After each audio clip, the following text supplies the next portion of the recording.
नमस्ते। Solid facts with Hemant अत्री में आप सबका स्वागत। जैसा आप देख रहे हैं, हेमंत सर हमारे साथ मौजूद हैं। बहुत स्वागत है सर। सर, जूता तो जैसे लग रहा है कि आम हो गया है। इस राम राज्य की कल्पना जो मोदी जी दिखा रहे थे, जो सपने मोदी जी राम राज के बेच रहे थे, अब तो गुजरात की धरती पे भी जज साहब लोग पे जूते चलने लगे हैं। Chief justice of India CJI साहब पे जूता चला, सबने देखा। ऑब्जेक्ट बता करके बहुत सारी इज्जत बचाने की कोशिश की गई, इज्जत ढकने की कोशिश की गई। लेकिन जब ऐसे मामले बार बार होने लग जाएंगे तो कब तक इज्जत बचाते रहिएगा? न्यायपालिका से लेकर के सरकार तक की स्थिति को कैसे समझा जाए? सरकार ने जूता फेंकने वाले का जितना महिमा मंडन करवाया या भाजपा ने जितना महिमा मंडन करवाया, इसके स्पष्ट आरोप है। सोशल मीडिया पर जमकर आरोप लगा कि जूता फेंकने वाले बंदे को प्रमोट कराया जो है वो सत्तारूढ़ दल ने, उनकी ताकत ने, उनके बैकअप ने उस व्यक्ति को प्रमोट कराया। अदरवाइज उस पर बड़ी कार्रवाई हुई होती, कठोर कार्रवाई हुई होती, लेकिन ऐसा हुआ नहीं। और अब लोगों का मनोबल शायद इस नाते बढ़ गया है। मोदी जी के गुजरात में अब इस तरीके का मामला सामने आया है। मैं समझना ये चाहता हूं कि सर, क्या अब ये परिस्थितियां आम हो गई?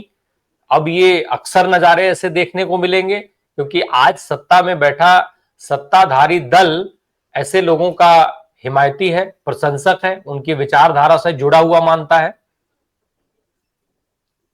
राम प्रकाश जी नमस्कार। आपको, सारे दर्शक साथियों को भी। देखिए, एक नया भारत है ये, और नए भारत में इस तरह की चीजें अब बेहद सामान्य हो गई हैं। और एक कहें तो आप, it is new order of the day. Basically मामला क्या है कि जो आपने सुप्रीम कोर्ट में देखा था वो तो सारे देश और दुनिया ने देखा। ये अहमदाबाद की खबर दबा ली गई। ये खबर घटना पता क्या घटना ये है कि 1997 में गली में क्रिकेट खेलते हुए एक व्यक्ति के फादर को बॉल लगी और झगड़ा हो गया वहां पर। और उसके बाद 1997 का केस मारपीट का, उसका पहला फैसला लोअर कोर्ट में आया 2017 में, 20 साल के बाद मारपीट का फैसला।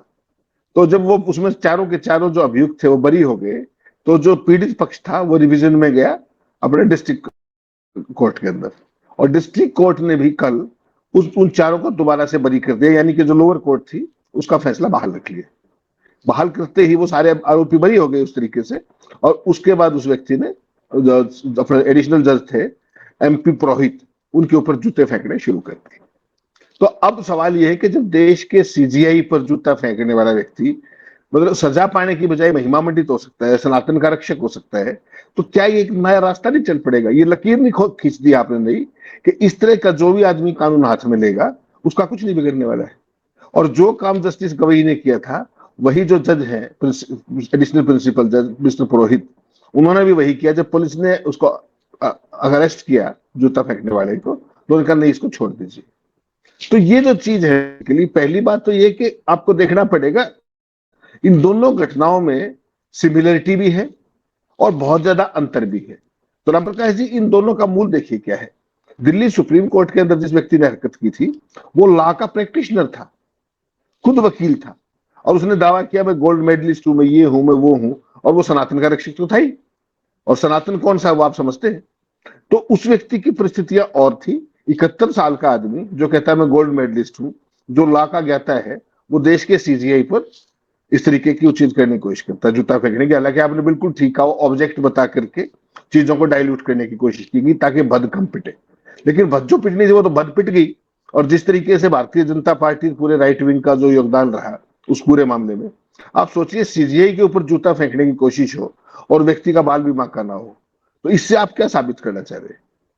अब ये जो घटना हुई है अहमदाबाद के अंदर, ये उसका सेकंड पार्ट है। इसमें क्या है कि देश की जुडिशरी की जो हिला हवाली है, किस तरीके से छोटे छोटे केस 20-20, 30-30 साल तक चलते हैं, ये उसका फ्रस्ट्रेशन है। राम प्रकाश जी, दोनों में थोड़ा सा अंतर है।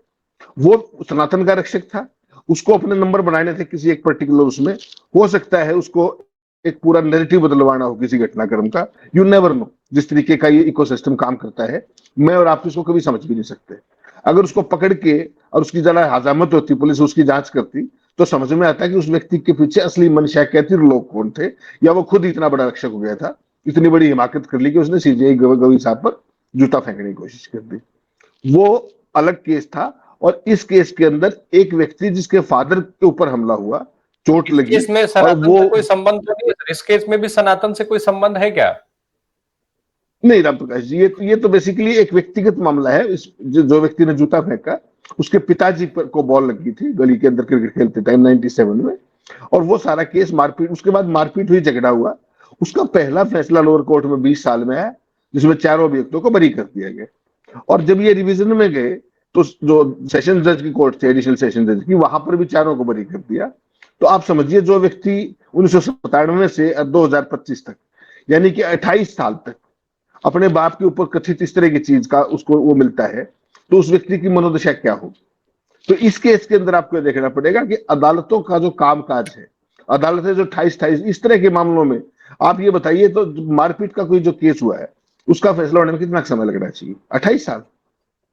तो ये जुडिशरी का, जो मैं बार बार आपको एक बात कहता हूं ना, जुडिशरी को अपना ओवरऑल, एक तो अपना व्यवहार, अपनी टीका टिप्पणी और अपना कामकाज, कि जितना जल्दी, आपने वनतारा का ध्यान है ना, आपने, मैंने शो भी किया था, वनतारा के मामले में कितना जल्दी क्लीन चिट मिली, ध्यान है आपको?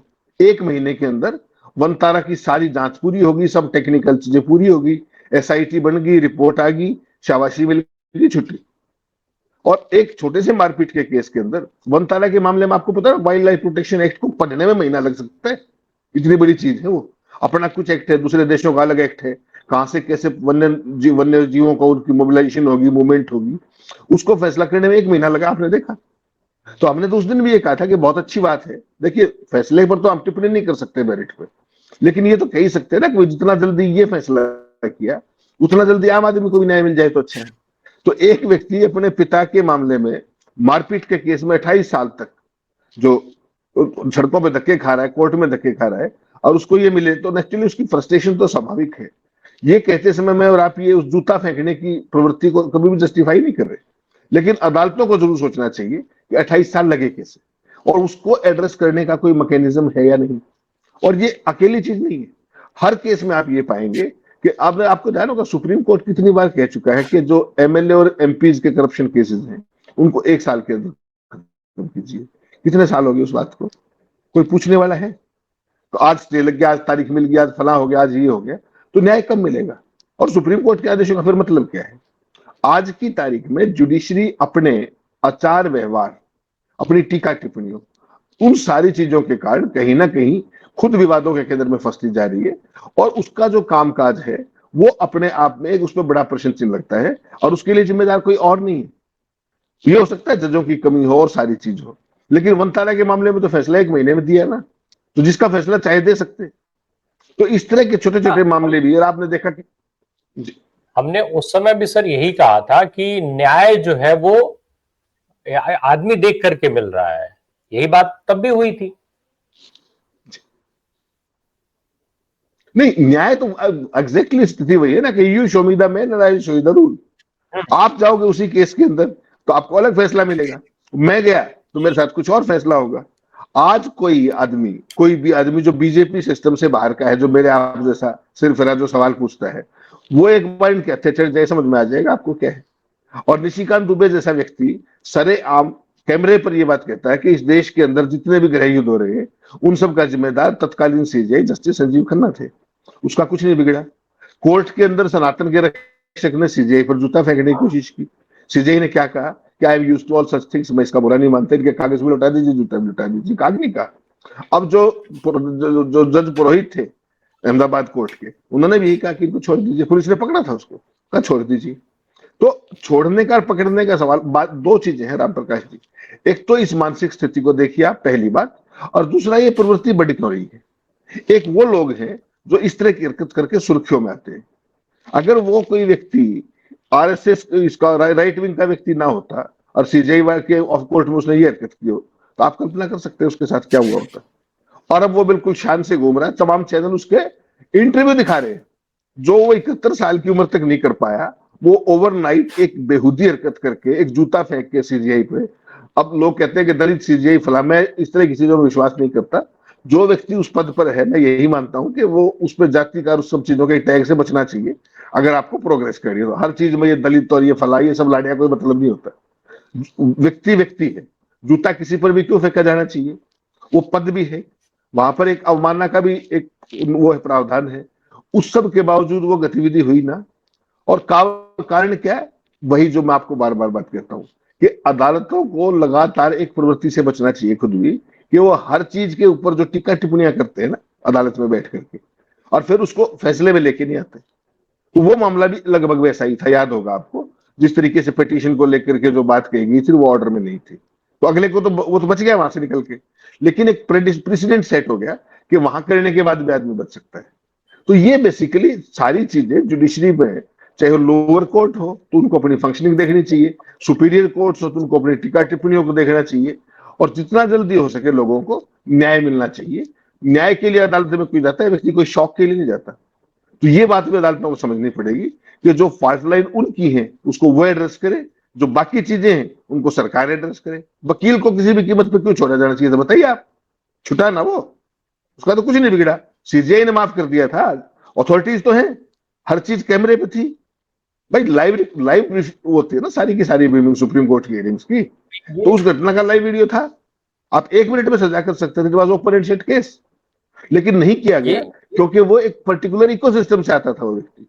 कोई और किसी विचारधारा का होता तो आपको समझ में आ जाता क्या है। उससे पहले आपने देखा होगा जिस तरीके से प्रशांत भूषण जी पे अदालत के अंदर ही हमला हुआ था, क्या बिगड़ गया।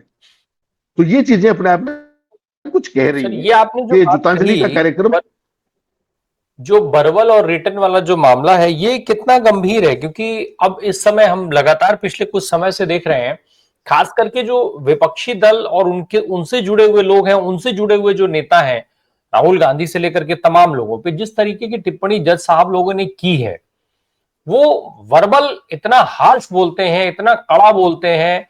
अब उसको मैं खराब नहीं कह सकता भाई, ठीक है सुप्रीम कोर्ट का मामला है, जज साहब लोग हैं, तो उसको मैं खराब नहीं कह रहा हूं, लेकिन हार्श तो मैं कह ही सकता हूं कि वो कितना हार्श बोलते हैं, लेकिन उसको रिटर्न में कहीं नहीं लेते हैं। दुनिया भर का वो जो है वो भाषण देने लगते हैं, एक तरीके से कहा जाए उसको हम व्याख्यान या क्लोजिंग स्टेटमेंट नहीं कहेंगे, वो भाषण देते हैं ठीक शुद्ध रूप से। भाई वो एक ऐसा भाषण की जैसा सत्तारूढ़ दल और सत्तारूढ़ गठबंधन के कई सारे नेता देते हैं। हमारे प्रधानमंत्री जो भाषा में भाषण देते हैं, उसी भाषा में भाषण हमारे जज साहब लोग देने लग जाते हैं। तो क्या ये जो नई चीज शुरुआत हुई है, ये भी बड़ी जिम्मेदार है इस प्रथा को बढ़ाने में कि अब लोग इस तरीके से विरोध दर्ज कराने लग जाएं, या फिर अपने आप को हाईलाइट करने लग जाएं, या एक और चीज इसके पीछे सर एक सवाल ये भी है, जिस तरीके से राकेश किशोर का मंडन हुआ, वो सत्तारूढ़ दल का सीधा सीधा हाथ उसमें बताया गया, अदरवाइज मीडिया क्या इतना हाईलाइट करती है उनको, तो ये भी एक फायदा दिख रहा है लोगों को इन सब चीजों में। राम प्रकाश जी देखिए, जो आपने कहा ना वो समस्या वर्बल डायरिया कहते हैं उसको, कि आप कुछ भी बोलते हैं अदालत में और जब फैसला लिखने की बात होती है, जब फैसला एकदम दूसरा होता है, तो यानी कि आप राष्ट्र के नाम संदेश देने बैठ जाते हैं। और ऐसे कितने मामले में गिना हूं, आपको हालिया मामले गिनवाता हूं मैं आपको। चंडीगढ़ नगर निगम का ध्यान है आपको कि वो श्रीमान जी कैमरे के ऊपर बैठ करके भाजपा के प्रत्याशी का मेयर जिता रहे थे, ध्यान है ना आपको। तत्कालीन जो चीफ जस्टिस थे चंद्रचूड़, उन्होंने क्या गदर मचाया था कोर्ट के अंदर, ये कर देंगे वो कर देंगे फला कर देंगे। उसमें क्या हुआ कि जो फैसला वहां पर था, रिटर्निंग अफसर थे वो मसीह, उस फैसले को बदला और आम आदमी पार्टी का या जो भी अपोजिशन का वो था उसको मेयर बनाया। लेकिन उस मसीह का क्या हुआ, आपको ध्यान है कुछ हुआ, वो सांप बच के चला गया। मतलब पूरे देश ने कैमरे पे देखा किस तरीके से वैलिड वोट को वो आदमी इनवैलिड वोट कर रहा था, कैमरे पर बैठ करके। खुद सीजीआई केस सुन रहे हैं, उसके बावजूद क्या करिए। इलेक्ट्रल बॉन्ड्स का मामला आपने देखा होगा, जब वो रद्द की गई स्कीम, उस टाइम क्या क्या भाषण दिए गए थे, भ्रष्टाचार, ये वो, पारदर्शिता नहीं है, ये नहीं है, वो नहीं है, सहन नहीं किया जा सकता, क्विड प्रो को, याद है ना आपको सारा, उस पर हमने तमाम शो किए थे। और जब बात आई उस पर जांच के लिए, जब दोबारा गए कि भाई सारे की मामले इलेक्ट्रल उसकी जांच कराई जाए बॉन्ड्स की, तब क्या कहा, we are not incline to hear. अभी सारी बात छोड़ दीजिए, एसआईआर का मामला ध्यान कीजिए आप। एसआईआर में क्या हुआ था, जब ये सारे एक्टिविस्ट वगैरह सुप्रीम कोर्ट में गए बिहार के एसआईआर को लेके, तो एक माननीय जज ने क्या कहा कि अगर हमें महसूस हुआ कि बड़े पैमाने पर लोगों के वोट काटे गए हैं, मृतकों को, जो जीवित उनको मृत बताया गया है, अगर ऐसी चीजें आई तो हम सारी एसआईआर को खारिज कर देंगे। 7 करोड़ 92 लाख में से 80 लाख तो वोट कट गए। तो ये ज्यादा है या कम मुझे नहीं पता, जज साहब के क्या पैरामीटर। उन्होंने कहा कि अगर किसी जीवित को मृतक बताया गया तो हम ये कर देंगे। वो सारे के सारे, आपको ध्यान होगा जिस तरीके से जीवित लोग अदालत में पेश हो गए थे जज साहब की, कि साहब हम जिंदा, हमें मृतक बता दिया गया। ध्यान है ना आपको सारी बातें। ये क्या कहता है, ये जुडिशरी जुडिशरी को आईना नहीं देखना चाहिए कभी कभी कि वो क्या बोलते हैं और वो क्या कर रहे होते हैं। उससे पहले जो अपने राहुल गांधी वाले केस के अंदर सुप्रीम कोर्ट में एक केस आया, एक जज साहब ने सावरकर को लेकर कितना राष्ट्र के नाम संबोधन दिया, ठीक वैसा ही संबोधन वो लीडर ऑफ अपोजिशन को डिमीन कर रहा था, सुप्रीम कोर्ट का जज, और सावरकर को महिमा मंडित कर रहा था। उसका मतलब समझ रहे हैं आप? वो किसी को राजी कर रहा था, सुप्रीम कोर्ट का जज वो एक आइडियोलॉजी को राजी कर रहा था, उसको एड्रेस कर रहा था। जैसे जगदीप धनखड़ राज्यसभा के आसन पर बैठ करके खुद को एकलव्य बता करके आरएसएस को वैलिडेट करते थे। मत भूलिएगा इस बात को, छोड़ दीजिए इस बात को।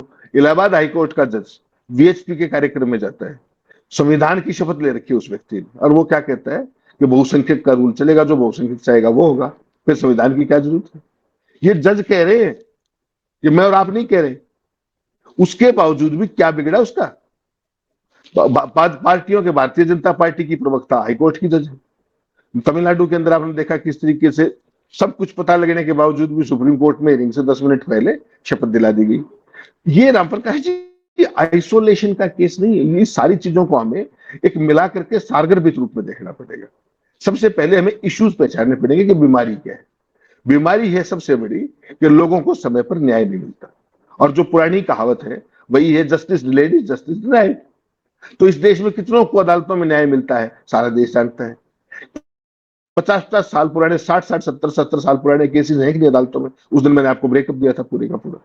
इस देश की अदालतों जो जेलें हैं उनमें 75% व्यक्ति जो जेलों में बंद हैं वो अंडर ट्रायल है, सजा याफ्ता नहीं। अंडर ट्रायल बहुत सारे आपने ऐसे केसेस पढ़े होंगे कि उसने जो कथित गुनाह किया है उसकी सजा भी हो जाए वो उससे कम है जितना जेल में रह चुका है वो, कोई पूछने वाला नहीं है, कोई वली। तो हमारा जो जुडिशियल सिस्टम है पूरे का पूरा, उसको खुद सोचना पड़ेगा नहीं तो कर क्या रहे।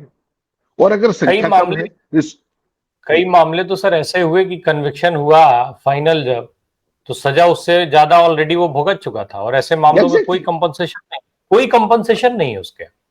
राम प्रकाश जी कोई पूछने वाला ही नहीं है ना। आज आपको पकड़ के मैं बंद कर दूं और 7 साल बाद आप बरी हो गए, आपकी जिंदगी के 7 साल कहां से लाएंगे आप? कौन जिम्मेदार था जिसने आपके खिलाफ केस दर्ज किया? कोई बताएगा इस बात को? और इस देश में से हजारों हजार केसेस हैं, लेकिन जिस व्यक्ति ने जांच की और आप उसमें बरी साबित हुए 7 साल के बाद, 8 साल के बाद, 10 साल के बाद, आप जो हैरासमेंट हुई, जो आपके कैरियर बर्बाद हो गया, जो आपकी मान मर्यादा समाज के अंदर जो कुछ हुई, उसको कोई पूछने वाला ही नहीं। तो ये चीजें आजादी के 78 साल बाद भी ना तो जुडिशरी सोच रही ना सरकार सोच रही। क्यों? क्योंकि वो सबको सूट करता है वो सिस्टम, जिसको चाहो पकड़ के अंदर दे दो। परसों तक वांगचुक आपके सबसे देशभक्त आदमी थे, अब एकदम वहां पर कुछ हुआ तो वांगचुक से बड़ा राष्ट्रद्रोही कोई नहीं है, एनएसए लगा हुआ है, जाइए आप। कल उनकी भी सुनवाई थी, और वहां लद्दाख के डीएम ने आकर के कहा, पूरा विस्तार पूर्वक बताया है कि कितने सारे गुनाह सोनम वांगचुक ने कर दिया, देशद्रोही होने के लिए तमाम जो है गुनाह उनका गिनवा दिए गए हैं। तो उनको पहले पकड़ लेते ना, फिर वो जो डीएम साहब थे अगर इतने गुनाह कर रहे थे वो, तो बाहर क्यों घूम रहे थे? इसका जवाब दे दीजिए आप। सवाल क्या है राम प्रकाश जी, एक पूरा सिस्टम डेवलप कर दिया गया है, जो कुछ सत्ता पक्ष चाहता है वही चीज चलते चलते अदालतों के थ्रू, प्रशासन के थ्रू, परिणाम वही है। Most of the cases, 98-99% of the cases. आप सारी बातों को छोड़ दीजिए। सेना की कर्नल कुरैशी को क्या कहा था? आतंकवादियों की बहन। उस व्यक्ति का क्या बिगाड़ लिया सुप्रीम कोर्ट ने? और किसकी अदालत में पता है आपको? किसकी अदालत में केस था वो? देश के 22 सीजीआई की अदालत में। क्या वर्बल डायरिया किया था, ये कर देंगे, वो कर देंगे, फला कर देंगे। और छोड़ दीजिए, अदालत ने जो करना था करना था, पार्टी ने भी क्या कर दिया। क्यों? क्योंकि एक मुस्लिम महिला अफसर को आतंकियों की बहन कह देने वाले व्यक्ति को भारतीय जनता पार्टी उस पद पर कायम रह सकती है, इसका मतलब समझ लीजिए आप क्या है। और सुप्रीम कोर्ट ने उस केस में कुछ नहीं किया। बता दीजिए कुछ हुआ हो तो। और इसी मामले में वो जो प्रोफेसर था वो कितने दिन अंदर आ जेल के अंदर, उसने तो बेचारे ने, उसका तो पूरा आप पढ़ लीजिए फेसबुक पे, अगर एक शब्द आपत्तिजनक हो तो उसको जेल दिखा दी, उसकी रेड होगी, उसको ऐसा होगा जैसे उसे बड़ा आतंकवादी कोई नहीं है। क्यों? क्योंकि उसके नाम के पीछे कुछ लिखा हुआ था। तो ये जो है ना, you show me the face and I will show you the rule, ये सारी चीजें अल्टीमेटली अभी आपको ये आइसोलेशन में दिख रही है। एक सनातन का रक्षक था जो सुप्रीम कोर्ट के सीजीआई पे जूता फेंकता है। जो अहमदाबाद कोर्ट में हुआ वो फ्रस्ट्रेटेड व्यक्ति है, उसको लगा कि मेरे बाप के साथ ये हुआ, और 1917 से लेकर के जो 2025 तक, 1997 से लेकर के 2025 तक एक मारपीट का केस, वो आदमी कितनी बार अदालतों में गया होगा बताइए आप? उसके बाप के साथ मारपीट हुई थी, 28 साल में क्या हुआ होगा उसके साथ? तो आप वही फैसला 6 महीने में कर देते ना। फ्रस्ट्रेशन का लेवल क्या होगा? पीड़ित भी खुश और जो दोषी है वो भी खुश। आप ये फैसला कीजिए, न्याय कीजिए। सर सत्तारूढ़ जो दल है उसकी जो विचारधारा है, जिस तरीके का काम वो करते हैं, भाई राकेश किशोर को प्रमोट किया गया, उसका सीधा आरोप लगा भाजपा पे साफ साफ कि भाई इन्होंने प्रमोट करवाया। यहां तक बल्कि सोशल मीडिया पे तो यहां तक आरोप लगे कि इनके इशारे पर ही सब कुछ हुआ, क्योंकि वो ज्युडिशरी पे पूरी तरीके से अपना कब्जा चाहते हैं। वो चाहते हैं कि वो जैसे डिक्टेट करें वैसे फैसले लिखे जाए। अब वो ज्युडिशरी उस स्थिति तक अभी पहुंच चुकी है कि नहीं पहुंच चुकी है मुझे नहीं पता, और मैं उस सवाल पे नहीं जाता हूं। लेकिन कब्जे की बात कही गई, सोशल मीडिया पे तमाम ऐसे रिएक्शंस हैं, तमाम ऐसे सवाल हैं। अब सवाल सर ये है कि क्या सत्तारूढ़ दल की इस तरीके की जो करतूत है, जो हरकत है, वो भी ऐसे लोगों का मनोबल बढ़ा रही है कि विरोध के लिए ये रास्ते भी अपनाने की हिम्मत वो जुटा पा रहे हैं? क्योंकि राकेश किशोर से लेकर के और जिन्होंने अभी दोनों जूते फेंके, भाई बिना हिम्मत जुटाए तो ये नहीं होगा। ठीक है कि इनका एक फ्रस्ट्रेशन था, वो सनातन के लिए कर रहे थे। निशिकांत दुबे आकर के कह देते हैं कि देश में गृह युद्ध करवा रहा है सुप्रीम कोर्ट, पूरे सुप्रीम आशीष कोर्ट जी, को उन्होंने लपेटा, साथ में तत्कालीन सीजेआई का नाम लेकर के उन्होंने कोर्ट किया, और इस पर न्यायपालिका मौन रही। अमित शाह गृह मंत्री मौन रहे, भारतीय जनता पार्टी मौन रही, हमारे जो विश्व गुरु बनने की बात करते हैं प्रधानमंत्री, वो मौन रहे, एक कार्रवाई नहीं हो पाई उनसे। नहीं रामप्रकाश जी, ये नया नॉर्मल है। आपने कहा जुडिशरी से, आप ये बताइए पिछली बार आपने जुडिशरी से भारत सरकार की कितनी दुनिया भर की चीजें हैं जो डे टू डे बेसिस पे नीतिगत और फला, लास्ट टाइम आपने कोई बड़ा फैसला कब देखा था सुप्रीम कोर्ट से? और वही सुप्रीम कोर्ट यूपीए के उसमें रिजीम में भी था। हर रोज क्या देखते थे, क्या रिपोर्टिंग किया करते हैं हम लोग? कहाँ चला गया वो सब सुप्रीम कोर्ट में? बेसिकली हमें एक चीज समझनी पड़ेगी, पूरा देश इस बात को देख रहा है कि इनको हर इंस्टीट्यूशन कमिटेड चाहिए, 100% कमिटेड। तो बाकी सारे का आप विधायिका को देखिए, आप कार्यपालिका को देखिए, आप जांच एजेंसियों को देख लिए, आप मीडिया को देख लीजिए, सारे के सारे 180 डिग्री पे फ्लैट पड़े चरणों में। जुडिशरी को एक लाउड एंड क्लियर मैसेज देने के लिए जिस भी हद तक जाना पड़े, चाहे उसके लिए वकील की जरूरत पड़े, चाहे उसके लिए निशिकांत दुबे की जरूरत पड़े, या उसके लिए बाहर, आपको पता है केंद्र के मंत्री ने क्या कहा था कि अदालतों को फैसले ऐसे देने चाहिए जिनको लागू किया जा सके। उसका मतलब समझ रहे थे आप? इससे पहले किसी ने सुप्रीम कोर्ट को इस तरह का प्रीचिंग की गई थी क्या? क्यों? क्योंकि इनको 100% कमिटेड चाहिए हर इंस्टीट्यूशन।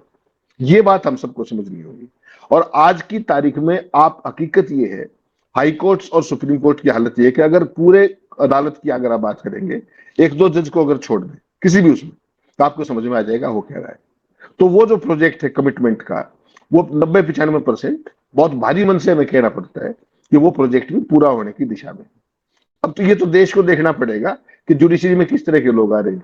तो आपने कभी सुनी थी कि जजों के घरों में नोट्स जल रहे हैं? एफआईआर तक दर्ज नहीं हो लिया आज तक, कुछ भी नहीं होता, क्या बिगड़ जाएगी? जुडिशरी पर किस किस तरह के आरोप है? आज आप इस्तीफा देते हैं हाईकोर्ट जज से, कल आप चुनाव चुनाव लड़ जाते हैं सत्तारूढ़ पार्टी से। उस व्यक्ति ने जो भाजपा की तरफ इंक्लाइंड है, कई लोग रिटायर होते ही कहते हैं मैं तो आरएसएस का स्वयं सेवक हूं, जुडिशरी की बात कर रहा हूं। तो उन लोगों ने अदालत में बेंच पर बैठ करके क्या फैसले दिए होंगे? क्या इस देश को दिख नहीं रहा हो?